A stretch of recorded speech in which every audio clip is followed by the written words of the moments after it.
everyone, I'm Miguel Sanchez, and welcome to episode 2 of Movie History, Walt Disney Animation Studios. Man, this show has already just begun. We have premiered the show on Sunday, and now we are ready to bring you another episode right now. So thank you for coming. On Sunday, we premiered the show with Snow White and the Seven Dwarfs. Today, we're going to take a look at Disney's second animated feature film. So if you're ready for this, so am I. We got a lot to get through. And I know, I promise you, it'll be a blast to have you on board. Man, this is a lot of fun. I know, right? Yeah.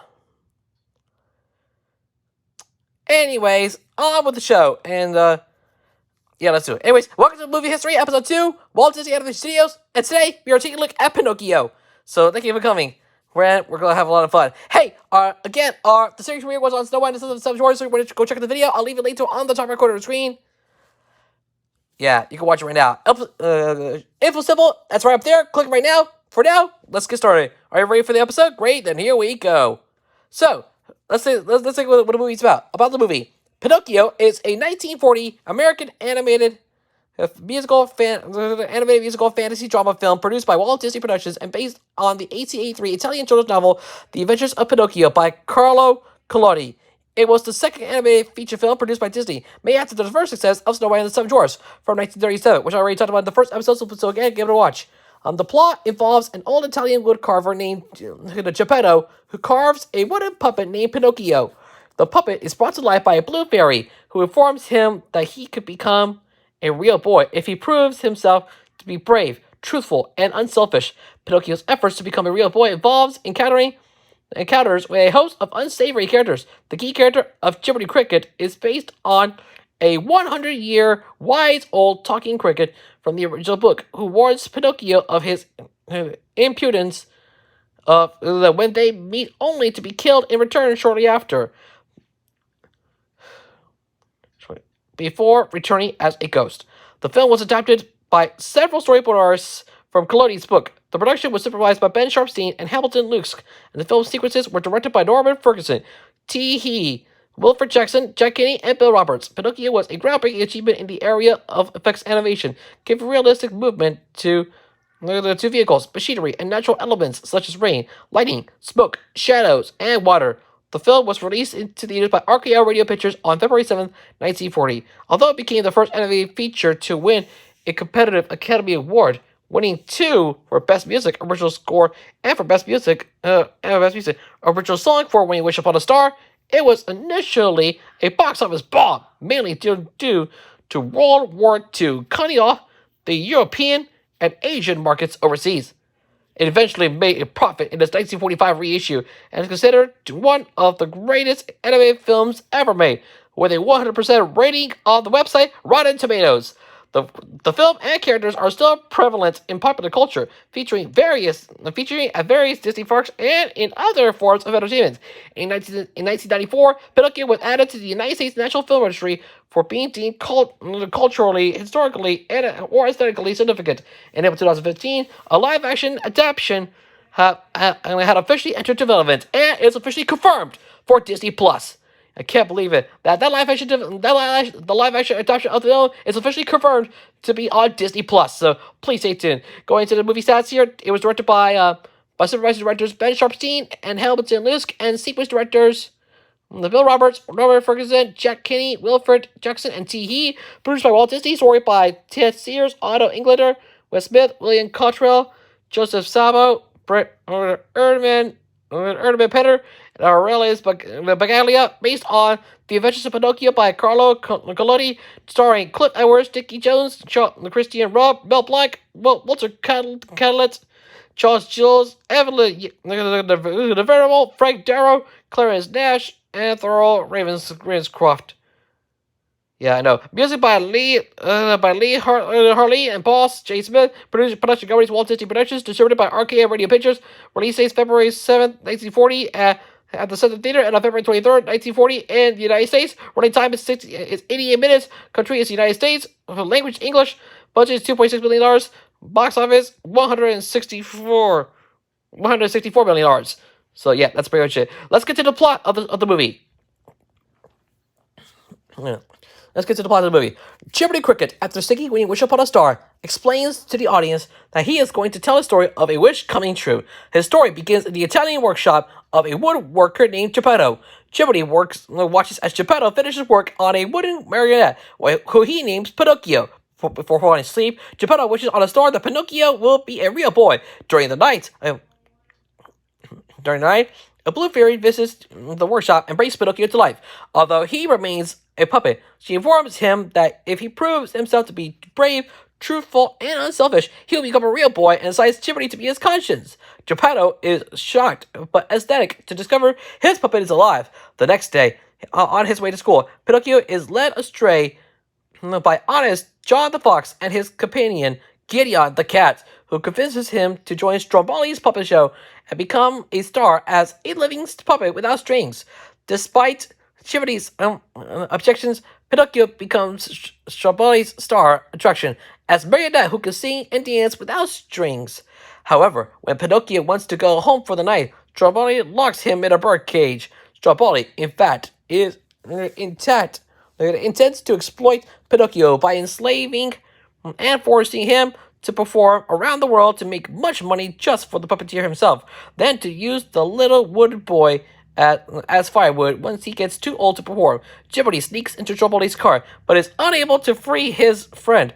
The blue fairy appears and asks Pinocchio why he was not at school. Jiminy urges Pinocchio to tell the truth, but instead he starts telling lies, which causes his nose to grow longer and longer. Pinocchio vows to be good from now on, and the blue fairy returns his nose to its original form and sets him free while warning him that this will be the last time she can help him. Across town, in the Red Lobster Inn, Honest John and Gideon meet a coachman who promises to pay them money if they can find naughty, stupid little boys for him to take to Pleasure Island. Though Honest John is at first terrified at the simple mention of the place of getting caught, the coachman assures to him that none of the boys ever come back as boys.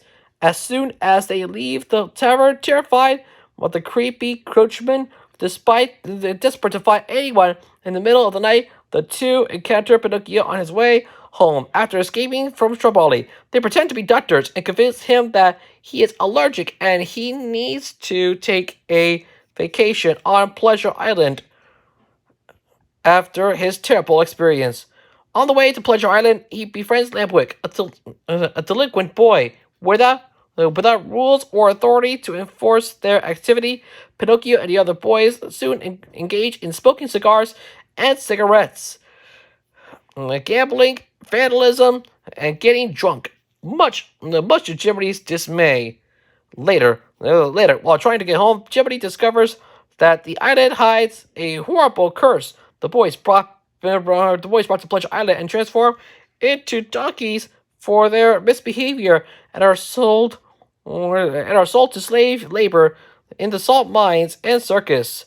Jiminy runs back toward Pinocchio, only to witness Lamwick transform into a donkey. With Jiminy's help, Pinocchio narrowly escapes in the island with only donkey ears and a tail. Upon returning home, Pinocchio and Jiminy find the workshop vacant. They soon get a letter from the Blue Fairy as a dove, stating that Geppetto adventured out to save Pinocchio from Pleasure Island, but was swallowed by a monstro, a terrible giant whale. Oh boy. And is now living in the belly of the beast, determined to rescue his father. Pinocchio jumps into the sea, accompanied by Jiminy. Pinocchio is soon swallowed by monstros as well, where he fights Geppetto. Pinocchio devises a scheme to make monstros sneeze, giving them a chance to escape. The scheme works, but the enraged whale chases them and smashes their raft. Pinocchio pulls Geppetto to safety in a cave before Monstro crashes into it. Geppetto, Figaro, Cleo, and Jiminy are washed up safely on a beach, but Pinocchio is apparently killed. Oh no! Back home, Geppetto, Jiminy, and the pets are inconsolable and mourn the loss of Pinocchio. However, the Blue Fairy decides that Pinocchio has proven himself brave, truthful, and selfless. To reward him, she reverses the Pleasure Island curse and turns him into a real human boy, reviving him in the process. Pinocchio awakens, much to everyone's joy, when they find out he's now a real boy. As the group celebrates, Jiminy steps outside to thank the fairy and is awarded with a solid gold badge that certifies him as an official conscience as the film ends. So, yeah, that's pretty much it. That's it. It only took 5 minutes to get to the plot. Now let's get to the cast for the movie. Dick Jones as Pinocchio, a wooden puppet carved by Geppetto and turned into a living puppet by the Blue Fairy. Cliff Edwards as Jiminy Cricket, a cheerful, wisecracking cricket who acts as Pinocchio's conscience and the partial narrator of the story. Christian Rupp as Geppetto, a kind and elderly wood carver who creates Pinocchio and wishes for him to become a real boy. Figaro the cat and Clea the goldfish are Geppetto's pets. Figaro is a spoiled cat who is prone to jealousy. Clea is a flurry little goldfish with a habit of being Figaro's counselor. Clarence Nash provided Figaro's vocals and vocal effects. Walter Catlett as Honest John the Worthington Fellow, a dishonest, deceptive, illiterate, poor, and greedy anthropomorphic red fox who cons Pinocchio twice in film. Okay. Gideon the cat, Honest John's mute, dim-witted, and bubbling anthropomorphic feline psychic. He was originally intended to be voiced by Mel Blanc of Looney Tunes fame in his second work for Disney until his final work in Who Framed Roger Rabbit. But the filmmakers removed his dialogue from the script in favor of a mute performance, just like Dopey in Snow White and the Seven Dwarfs, and the circus elephant title character Dumbo, which I'll talk about in future episodes, which I'm going to talk about in episode 4 of the series. However, Gideon's hiccups were provided by Blanc. So yeah, that's pretty much it. Charles Jules as Stroboli, a cruel Italian puppet maker, who forces Pinocchio to perform on stage in order to make money, and with the next intent to use him as firewood once he gets too old to perform. He speaks with an Italian accent and curses in Italian when he gets angry. Though he is identified as a gypsy, or at least by Honest John. He is the only character of the film to be part of the official Disney villains lineup. So yeah, that's pretty much it.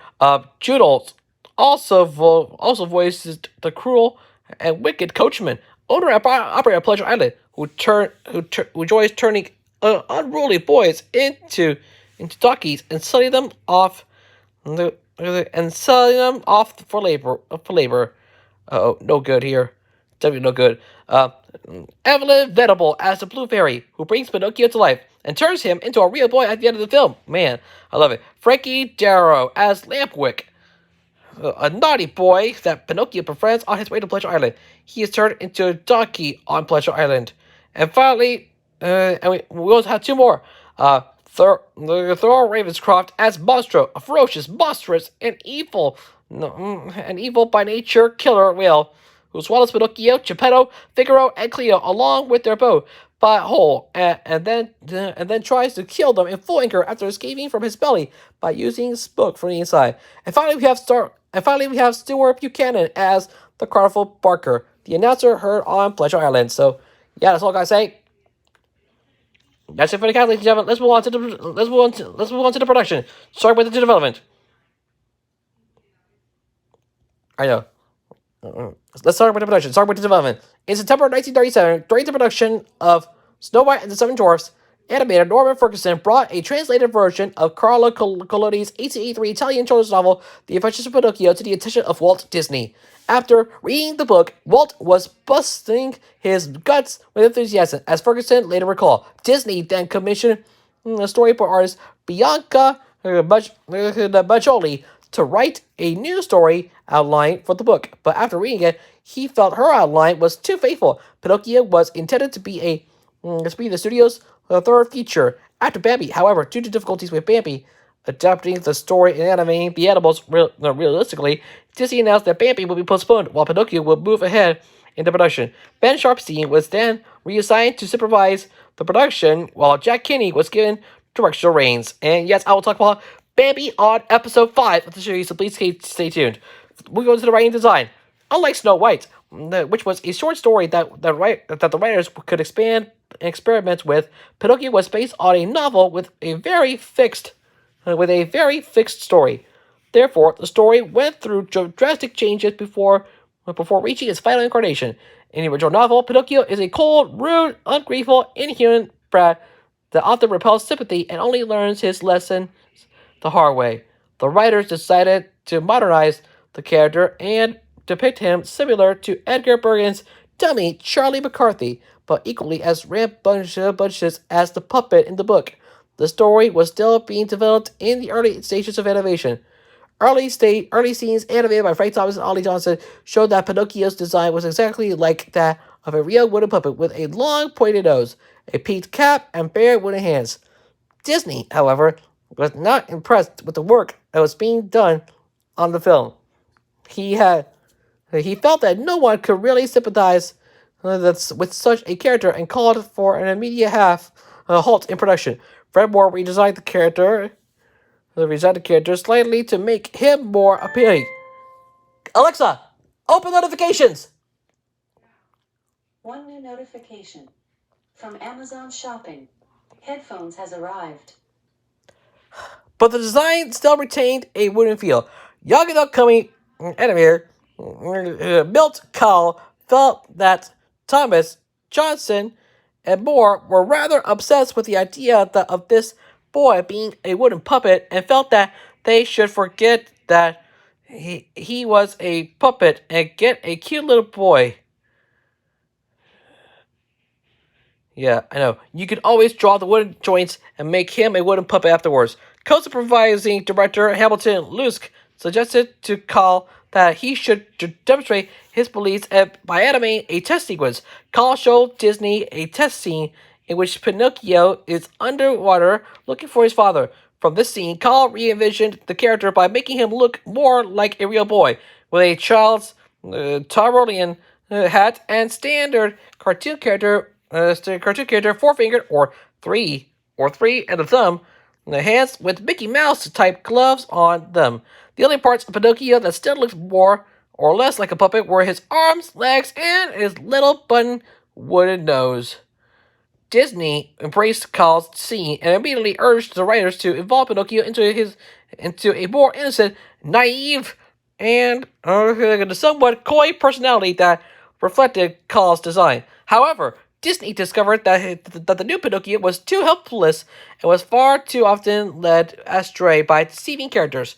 Therefore, in the summer of 1938, Disney and his story team established the character of the Cricket. Originally, the Cricket was only a minor character that the Pinocchio killed by squashing him with a mallet, and that later returned as a ghost.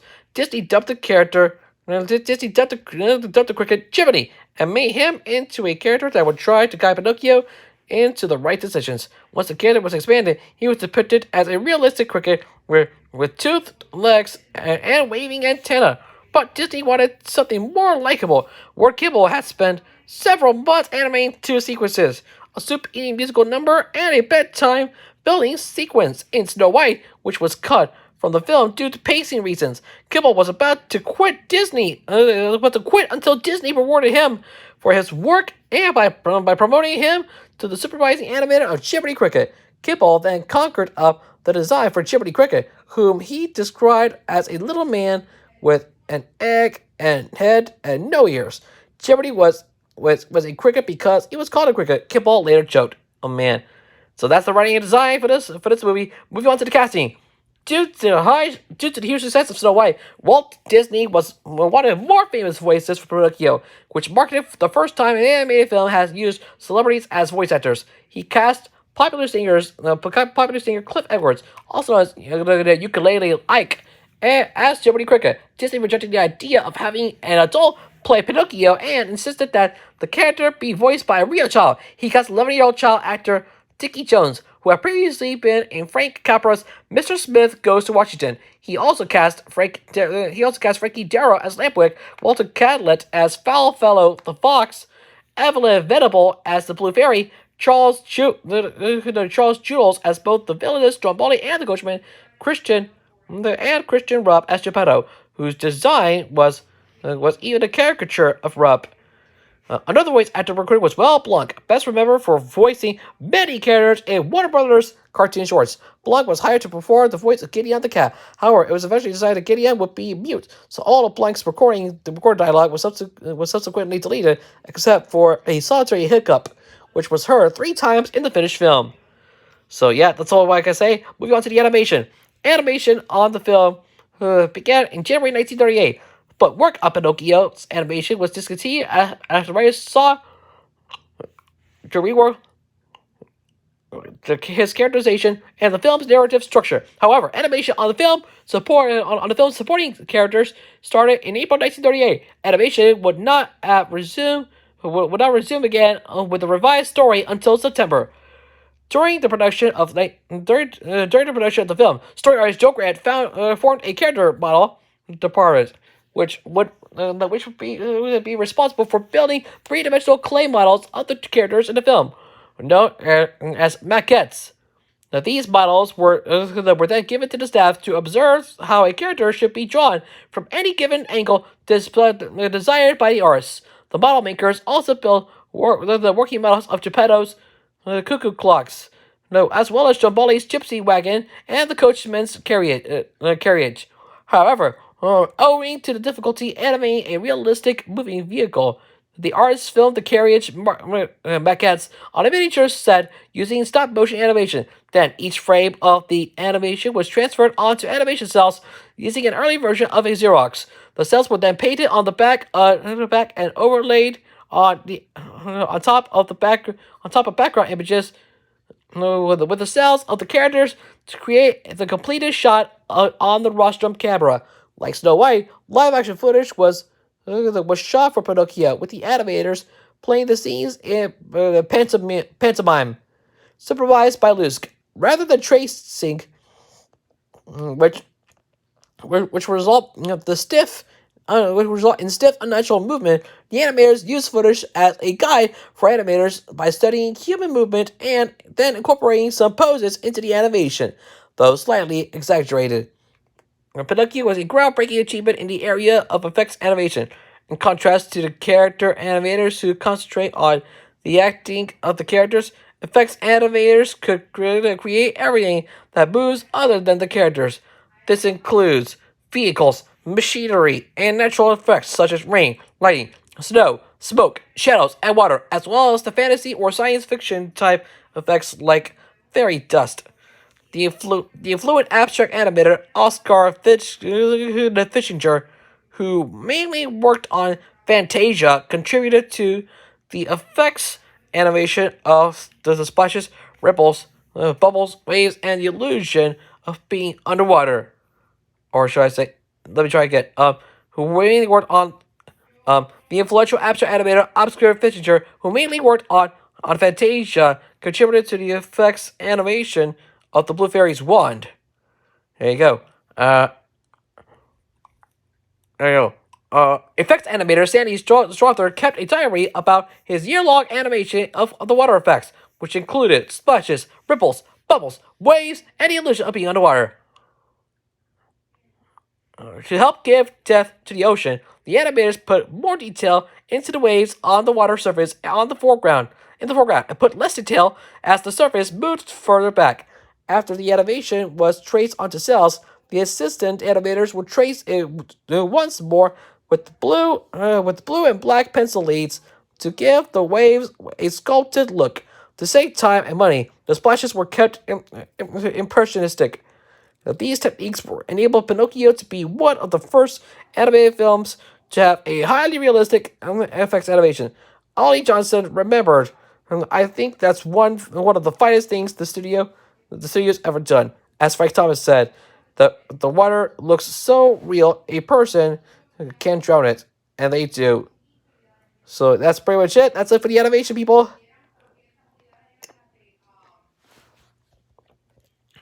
But it looks good. Moving on to the soundtrack.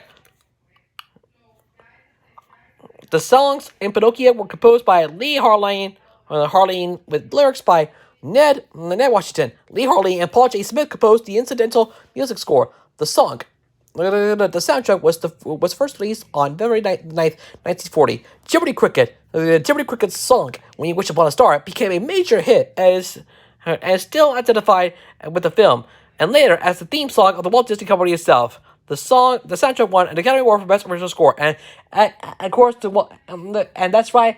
You heard it right here. You heard about "When You Wish Upon a Star" is the company's official. That's right. Is the company anthem.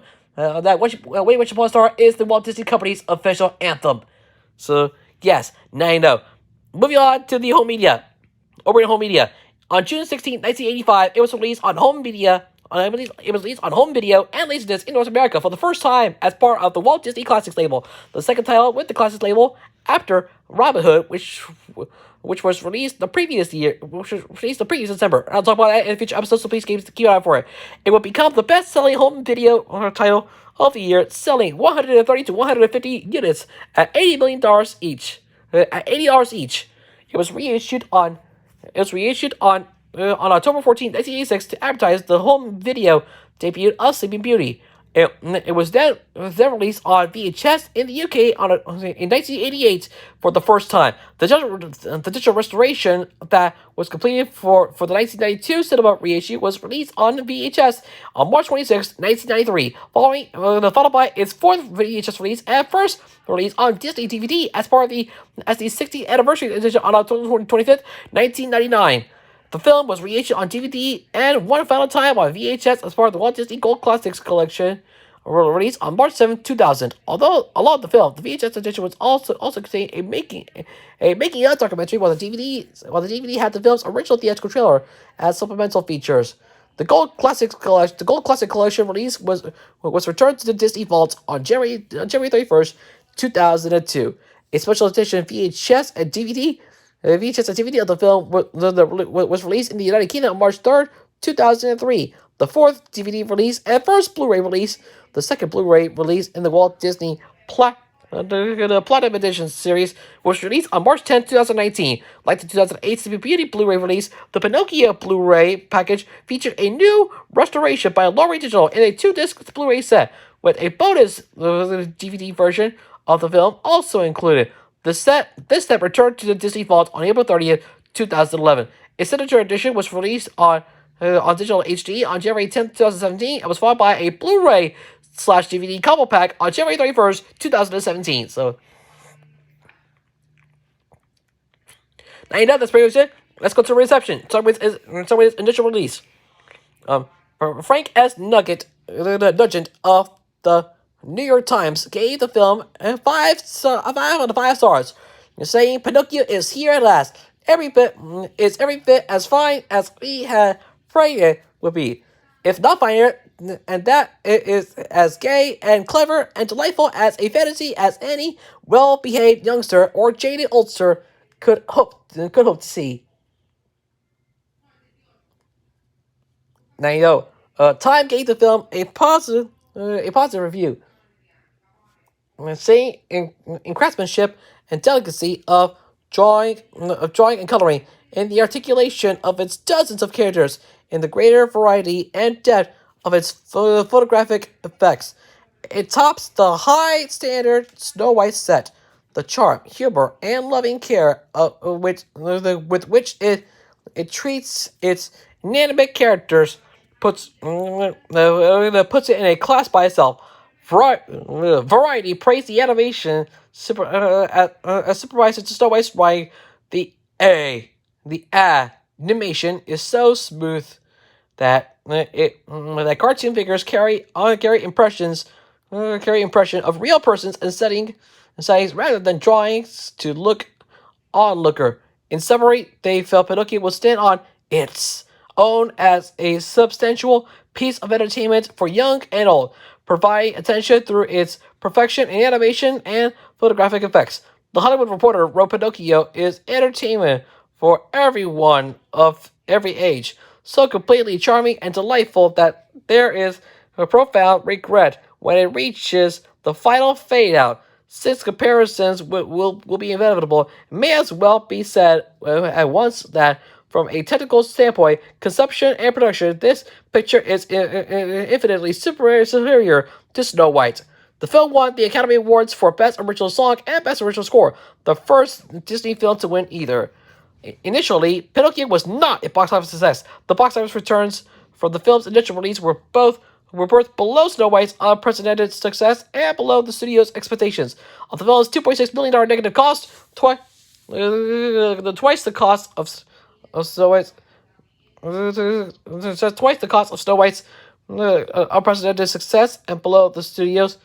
Like I said, of the film's $2.6 million negative cost, twice the cost of Snow White, Disney only recovered $1 million by late 1940, with studio reports of the film's final original box office score varying between $1.4 million and $1.9 million.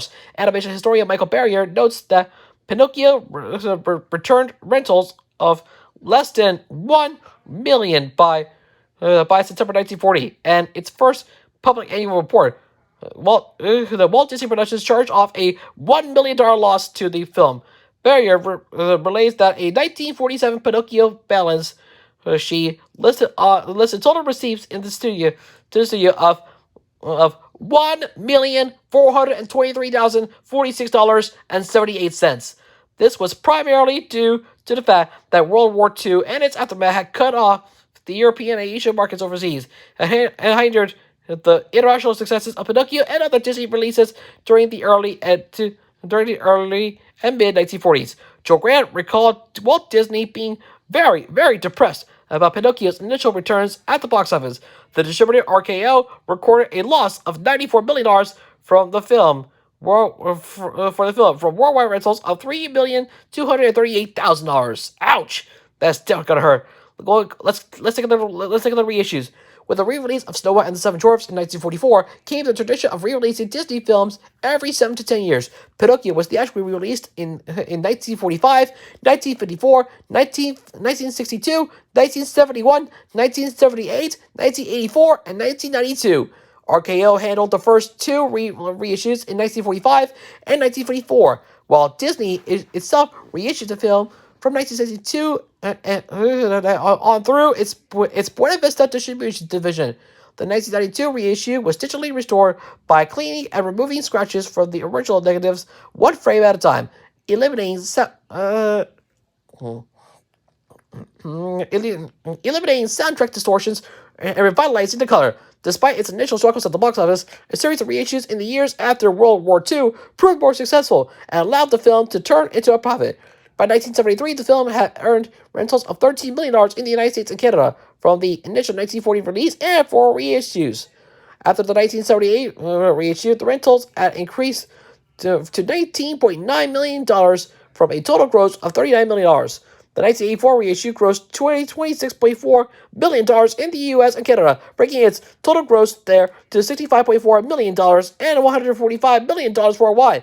The 1992 reissue grossed $18.9 million in the US and Canada, bringing Pinocchio's light-side gross to $84.3 million at the US and Canadian box office. Now that's a whole lot of money. Can't believe it. Let's go to the moderate acclaim. On the review aggregator website, Rotten Tomatoes, the film has the website's highest rating of 100%. Reading every single one of the 52 reviews of the film, from contemporaneous reviews to modern reappraisals on the site, are positive, with an average rating of 9.1 out of 10. The general consensus of the film on the site is ambitious, adventurous, and sometimes frightening. Pinocchio arguably represents the pinnacle of Disney's collected works. It's beautiful and beautifully crafted and emotionally resonant. On Metacritic, Pinocchio has weighed a score of 99 out of 10, and 99 out of 100 based on 17 critics, indicating universal acclaim. Many film historians consider this to be the film that most closely approaches technical perfection of all the Disney animated features. Film critic Leonard Moulton said, with Pinocchio, Disney reached not only the heights of its powers, but the apex of what many critics consider to be the realm of the animated cartoon. In 1994, Pinocchio was added to the United States National Film Registry as being deemed culturally, historically, or aesthetically significant. Filmmaker Terry Gilliam selected it as one of the 10 best animated films of all time in a 2001 article written for The Guardian. And in 2005, Time named it one of the 100 best films of the last 80 years. And then, in June 2011, named it the best animated movie of the 25 all-time best animated films. In June 2008, the American Film Institute revealed its 10 top 10, the best 10 films in 10 classic and American film genres. After polling over 1,500 people from the creative community, Pinocchio was acknowledged as the second best film in the animation genre. After Snow White, it was nominated for the AFI's 100 Years, 100 Movies, but it received further nominations for their Thrills and Heroes and Villains Stromboli lists. The song "When You Wish Upon a Star" ranked number 7 on their 100 songs list, and the film ranked 38th in the 100 Cheers list. The quote, "A lie keeps growing and growing until it's as plain as the nose on your face," was nominated for the movie quotes list. And the film received further nomination in the AFI's Greatest Movie Musicals list. On June 29th, 2018, Pinocchio was named the 13th best Disney animated film by IGN. So yeah, that's pretty much it. As we take a look at the legacy of Pinocchio. In 1987, the Filmation revealed a thinly veiled animated sequel to Pinocchio, titled Pinocchio and the Emperor of the Night. Set a year after Pinocchio became a real boy, the movie received mainly negative reviews from critics and was a commercial failure. Disney sued Filmation for copyright infringement, but Filmation won the lawsuit on the grounds that Collodi's work is in the public domain. Many of Pinocchio's characters are costume characters at Disney parks. Pinocchio's Daring Journey is a popular ride at the original Disneyland, Tokyo Disneyland, and Disneyland Park in Paris. Pinocchio Village House is a quick service restaurant at Walt Disney World that serves pizza and macaroni and cheese. There are similar quick service restaurants at the Disneyland parks in Anaheim and Paris as well, with almost identical names. Disney on Ice starring Pinocchio toured internationally from 1987 to 1992. A shorter version of the story is also presented in the current Disney on Ice production, 100 Years of Magic. Aside from the Sega Genesis / Mega Drive, Game Boy, and SNES games based on the animated film, Geppetto and Pinocchio also appear as characters in the game Kingdom Hearts. The inside of Monstro is also featured as one of the worlds.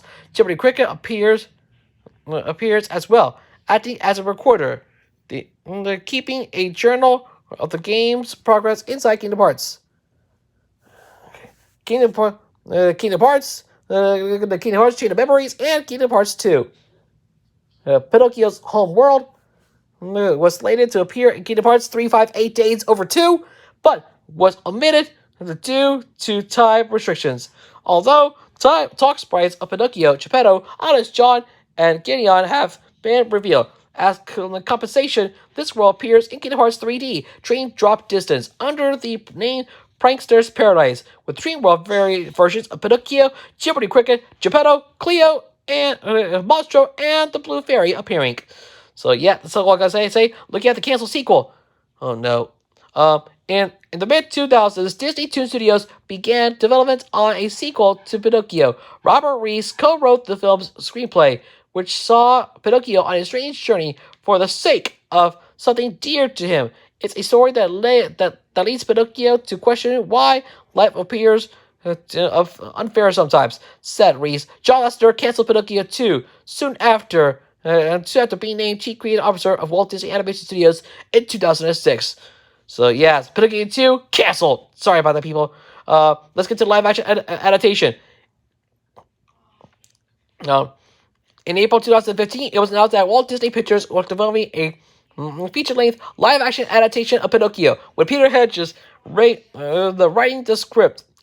In May 2017, Sam Mendes enters talks to direct the film, with Chris Weitz serving as screenwriter and producer. In November, Mendes stepped down as director. By February 2018, Paul King was announced as director, with Encho Milano co-producing with Welts and Jack Throne rewriting the script. Principal photography was announced to take place in England and Italy, beginning in 2019. By by November 2018, Tom Hanks entered talks to portray Geppetto. In January 2019, King stepped down as director due to familial personal reasons. By October 2019, Robert Zemeckis entered talks to serve as the director on the project, with a script co-written by King, Welts, and Simon Farnaby. Walt and Milano are still confirmed as producers. That same month, it was reported that due to the less than expected box office numbers from Dumbo and Maleficent: Mistress of Evil, Disney was considering releasing the film exclusively through its streaming service Disney Plus. By January 2020, it was announced that Zemeckis had officially joined the project as director, with a script he co-wrote with Welts, that Jack Rapke and Jackie Levine would serve as executive producers, and that the film would still receive a theatrical release. In August 2020, Tom Hanks, a recurring collaborator of Zemeckis, once again entered talks to play Geppetto. In December 2020, the official release of Pinocchio on Disney Plus was announced, and that Hanks had officially signed on to play Geppetto. So yes, Tom Hanks will be playing as Geppetto, ladies and gentlemen, in the Disney Plus live-action remake of Pinocchio. So please stay tuned. And finally, in other media, the Silly Symphony Sunday comic strip was published, an adaptation of Pinocchio from December 24th, 1939 to April 7th, 1940. The sequences were scripted by Merrill Demaris and drawn by Hank Porter. So, yeah, pretty much it. But guys, that's it. That's it for Pinocchio, ladies and gentlemen. Final answer for this movie. Man, I can't wait for it. It's a worldwide iconic masterpiece. Pinocchio is definitely bomb. One of the most iconic films of all time. In the end, we get the point, and I really love to say that Pinocchio is definitely the most iconic Disney movies of all time. Therefore, as I said, I'm rating Pinocchio with a perfect score of 10 out of 10. Perfect! Yeah! Man, I love it. So on a scale of 1 to 10, I'm rating it a 10 out of 10. So that's what we're gonna fit. The first Disney movie to get a perfect score here on the show. So yes, thank you so much. Can't wait to see more of that in the future. But that's only my personal and conservative opinion. You can feel free to agree or disagree with any of your thoughts and opinions, so please leave it in the comment section down below. But guys, that's it for today, people. Thank you so much for watching another episode of Movie History, Walt Disney Animation Studios. Man, we hope you guys had a lot of fun. Please don't forget to leave a like on the video, share with your friends, leave a comment down below, and don't forget to subscribe with notifications turned on to not miss another new video from me, as we're on the road to 600 subscribers. I'm going to say it again when we get there. But don't go anywhere. We have 2 new episodes of Moshi Sleep Story Reactions and Moshi, as well as a new episode of Moshi Monsters by coming out later on today. But in the meantime, I want to thank you all so much for watching. I'm Big Sessions. You be yourself, and I will see you next time on Movie History, Walt Disney Animation Studios. Please tune in again next time as we invite you to stay tuned for episode 3 as we take a look at Fantasia. Man, I can't believe it. It's going to be a one musical masterpiece. You know what I mean? This is where the worlds of animation and classical music collide. So stay tuned. We will see you soon. For episode 3 as we take a look at Fantasia here on Movie History, Walt Disney Animation Studios. Until next time, I'm Miguel Sanchez. Please remember to leave a like, share the video with your friends, leave a comment down below, and don't forget to subscribe to our channel. Also, turn notifications on this new video. Please come on, subscribe, notifications turn on so I miss no new video from me as we're on the road to 600 subscribers. I want to thank you all for watching. Have a great rest of your day, and we'll see you for Moshi Sleep Story Reactions and Moshi Monsters by Feet later on today. I'm Miguel Sanchez. Thanks for watching. God bless, happy gaming, and the power protect you always. Like, favorite, subscribe. See you guys in another video. Laters!